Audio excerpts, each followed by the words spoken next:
What is up, YouTube? As you guys can see, I am not in my normal recording spot today. I'm at my friend Sam's, and we're going to be opening up for you guys 11 boxes of Evolving Skies either tonight on my stream, twitch.tv/theflea, or tomorrow on YouTube/Twitch. It'll be the video for tomorrow, but today does mark the start of our 2 weeks of Evolving Skies content. We did not get to 100 likes on that last video like I wanted to, but we're going to do 3 weeks anyway, I think. I can't promise the third week because I might burn out. I might just want to slow down content a little bit, kind of figure out how things are going. But these first 2 weeks, I will guarantee a video Friday to Friday, guaranteed. And obviously, we're going to start off with probably my favorite deck of this post-rotation format, probably the deck that I am most excited for, Rapid Strike Urshifu Inteleon. Now, this deck needs no real introduction. This is post-rotation. We're going to start with post-rotation content. If you guys want to see in the comments below some of the more pre-rotation content, something for like the POG Championship, something to help you prepare some of those more fun decks, I will try to get some of those out onto the board, Welder, etc., etc. But if you guys would subscribe, like, leave a comment down below, it would really, really help me a lot. Doing content is a really big passion of mine, and I'm having a lot of fun with it. I really appreciate all the support so far, and let's get into the deck profile. Now, for those of you guys who have been around watching my YouTube videos, watching my channel, you guys know that I do love Rapid Strike Urshifu. This guy over here, this blue bear right here, Gale Thrust plus GMAX Rapid Flow, does a ton of damage. And in the post-rotation format, Mew, Bench Barrier Mew, is going to be no longer existent. So there will be nothing to stop GMAX Rapid Flow from accurately going off. Now, this version of this list focuses on using GMAX Rapid Flow a couple times, but also setting up this really cool ability, attack, whatever you want to call it, with Medicham V, one of the newer cards in the Evolving Skies expansion. Medicham V has an attack Yoga Loop. Put 2 damage counters on one of your opponent's Pokemon. If your opponent's Pokemon is knocked out by this attack, take another turn after this one. Pretty insane, is that not? You get to take an additional turn in addition to the one you already took, which means you can pretty much go GMAX Rapid Flow, use your Inteleon ping, set up these perfect numbers, go into the Yoga Loop, come back, you get that Inteleon once again, and the GMAX Rapid Flow, or like just a Gale Thrust or a Smash Uppercut, whatever attack you want to use, to have that extra turn to find your boss's orders to clean out the game. Crazy. Just a crazy cool new card. Definitely a good addition. But with the addition of this guy and another good friend of ours, Raihan, the deck is going to have to say goodbye to the Moltres package. Now, if you guys are interested in the Moltres package, I will do a video on that on a different day. I do have a list with that. It's a little bit clunkier, a little bit less consistent, but it does give you that option to answer Shadow Rider much more efficiently. Now, Raihan is another new card. Before I go back to the Pokemon line, I'll cover the newer cards in the set. So if you guys want to jump out after that explanation, you can leave. But before you leave, at least subscribe to me so I know you're here for the good content, because at least 65% of you are not subscribed to my videos that are watching them. So Raihan says you can play this card only if your opponent's Pokemon was knocked out, or Pokemon was knocked out last turn. Attach a basic energy from your discard pile to one of your Pokemon. If you do, search your deck for a card, put it into your hand.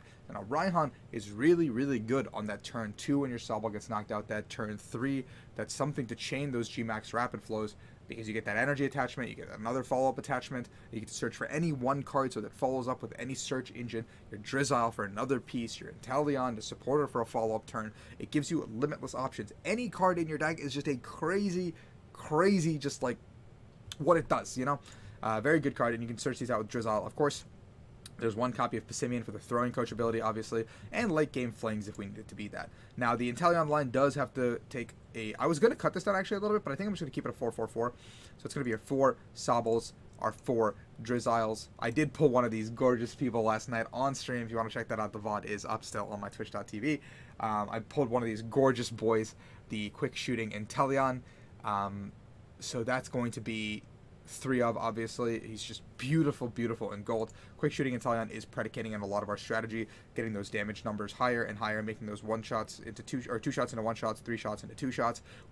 In combination with GMAX Rapid Flow, we can set up multiple threats on the board at the same time. And now, even if we're a little bit short using something like Gale Thrust or trying to find that boss's orders, like we talked about, Yoga Loop comes in and kind of cleans up the gate. We still play 1 copy of Shady Dealings Inteleon, because Shady Dealings Inteleon is just a really crucial card in clutch situations. There's going to be times we're going to need these 2 pieces to combo out and clear out the game. I thought this card would not be as good as it is, but I've found myself using it in a lot of situations in post-rotation style formats. Yeah, that kind of deal is just a very good, strong clutch factor. There's 1 copy of Energy Search in the post-rotation format because we don't have Spinner, we don't have anything else. Just Energy Search is all we really have. So E-Search is going to be our best way to find our fighting energy to kind of get the ball rolling, attacking. It acts like a pseudo 5th energy as well. In this version, we don't have dark energy, so we don't really need to put them into the discard. We don't need to find a way to put them into the discard as early as we can. But yeah, 1 copy of Escape Rope, very strong, just to kind of make our opponents play around something weird, push something to the bench in case we want to do more bench damage to it with the GMAX Rapid Flow. Just an interesting option for opponents to play around. 4 copies of Evo Incense, 4 copies of Level Ball, and 4 copies of Quick Ball. I think this is like as consistent, as staple as you can get, in addition to having the 4-4 line of these two guys here. We're having so many outs to find our Drizziles on turn 2, so many outs to finding these supporter cards, so many outs to finding our other consistency cards to get the ball rolling, get just the game going. It is just a very, very consistent thing, and I cannot stress the importance of consistency in a setup deck like this. And now you're going to say, maybe, Rahul, this isn't really a setup deck, there's not that many pieces, but it's not a basic deck, it's not a big basic deck. There is some semblance of setup, so you want to make it as consistent as humanly possible.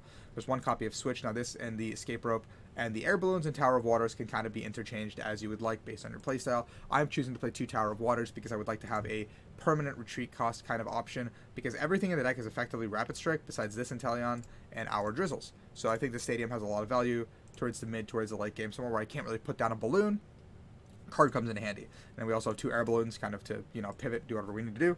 1 copy of Tool Scrapper. As the post-rotation format has been a little bit more fleshed out, I've been seeing a lot of Cape of Toughnesses making their appearance. Now, it's a card that I knew would show up at some capacity, but it is coming in at full speed in decks like Zasha and stuff like that. So you can set up these GMAX Rapid Flows into a Tool Scrapper turn to get prizes first, play your turn out, and then go into a follow-up like Yoga Loop or whatever. Like, you have all these options to play off of just by having 1 copy of Scrapper. Now, this copy of Scrapper could also be a Tool Jammer. I've thought about that extensively. I think Tool Jammer is also very, very strong.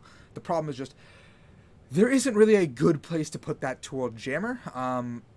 So maybe if you have a slot you want to try, maybe that second Air Balloon could become a Tool Jammer. That is entirely up to you guys to try out. We have 2 copies of Boss's Orders, 1 copy of Cheryl. I still really, really, really, really love Cheryl, and I think when you're playing less gimmicky stuff like the Moltres and E-switches and combos, you have more versatility. Use Cheryl, go into that other Urshifu, use Gale Thrust, and keep the ball rolling in a situation where you can just keep healing and playing the game as you want to.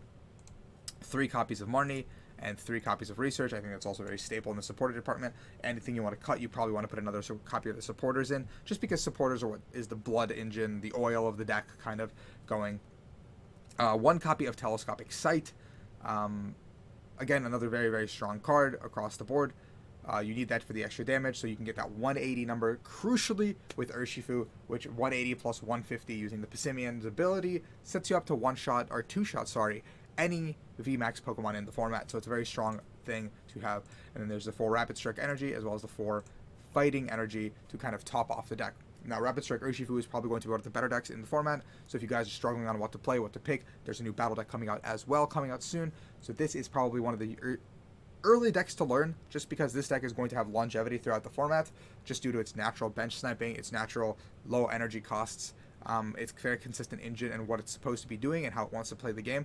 Prize mapping is very important. Check out Mellow Magikarp's YouTube series to kind of see how to like prize map, all that stuff. But without further ado, that is the video for today, guys. If you enjoy the content, like, subscribe, etc. I will start doing the pre-rotation games. I'll try to do some gameplay for you guys on YouTube with no gameplay for post-rotation. I will try to get some post-rotation gameplay with some other content creators here and there. As of today, I am not in my own home, so it is a little bit different. You can see the backdrop. There's cats somewhere around here as well. Gotta make sure I'm not rolling over his tail or something behind me. But this is not my usual setup, so this is a little bit different environment-wise for me. But tomorrow I'll be doing the box openings, and they'll either be put on YouTube or Twitch. I think I'll directly probably do it to Twitch and then pivot it over to YouTube if I want to make that my video for tomorrow. But then starting Sunday, we'll have our regular content back at my house and everything will be back to normal. But 2 weeks of videos, guys. 2 weeks. Stay tuned and hope you guys enjoy. Hit that subscribe button. Thank you so much for watching.